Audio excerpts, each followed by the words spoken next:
just posting this so perhaps other newcomers to YouTube won't make the same mistake.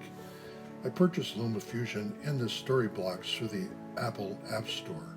There was not any note that they had no support from Storyblocks. Sure enough, the fourth song I added from Storyblocks to my videos, I get a notice from YouTube about copyright claims. They give me the option of replacement. With what, another Storyblocks song? I just started on YouTube and don't get any money. I post just to share the projects that I make. Now, through no fault of my own, I have to dispute this alone with YouTube without any support from Storyblocks. So beware of your purchases and don't make the same mistake. Just as a note, I use Storyblocks to make this video, and I'm wondering if I'll get another copyright strike before it's over.